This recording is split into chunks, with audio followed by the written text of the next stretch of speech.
Howdy, I'm Bryan Holman, an attorney here at the Woodlands Law Firm. One of our primary areas of expertise is representing clients in Texas Deceptive Trade Practices Act cases. Now, the DTPA is one of the most powerful consumer protection laws in the United States. But here's the secret. Many people, including a lot of attorneys, don't quite understand how it actually works. They think a technical violation automatically means a total refund or a huge payday. But in Texas, the law is designed to be fair, not to provide a windfall. Today, I want to take you through a landmark case, Cruz versus Andrews Restoration. This cleared up years of confusion about what restoration really means under this law. So allow me to set the scene. Dr. Edwin Cruz had a huge problem.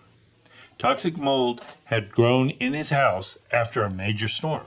He hired a company called Andrews Restoration to dry out the house.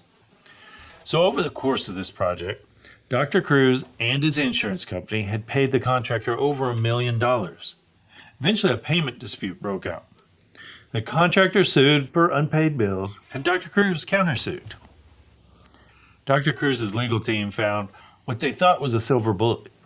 In Texas, certain home improvement contracts require a specific warning in 10-point bold type regarding the risk of losing your home if you don't pay. Guess what? Andrews Restoration left that warning out of their contract. Under the law, that's a per se violation of the DTPA. Dr. Cruz argued that because the law was broken, he was entitled to restoration, which he interpreted as getting his entire $1 million back while keeping all of the mold remediation work for free. So this is where the misunderstanding I mentioned earlier comes in. People see the word restoration in the DTPA statute and think it's a one-way street. But in 2012, Texas Supreme Court took this case to decide, does the DTPA allow a consumer to get a total refund and keep the benefit of the services? The court's answer was a resounding no. The court established two critical rules that we use every single day at the Woodlands Law Firm when evaluating these cases. First, the court noted that a jury had awarded Dr. Cruz $0 in actual damages. They ruled that you can't get restoration unless you're a prevailing party. If you haven't suffered a recognized loss, you don't get the remedy. You can't sue over a technicality if you weren't actually harmed. And rule number 2, restoration requires mutual restitution. This is the heart of the case. The court held that restoration under the DTPA is synonymous with rescission. Think of it like a reset button. To be restored to your original position, the transaction has to be unwound for both sides.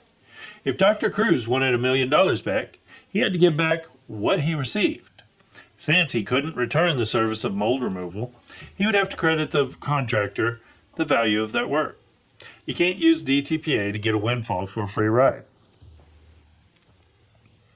So the Cruz versus Andrews case is a perfect example of why you need an attorney who truly understands the nuances of the DTPA. It's not just about finding a violation, it's about understanding what the law allows you to recover.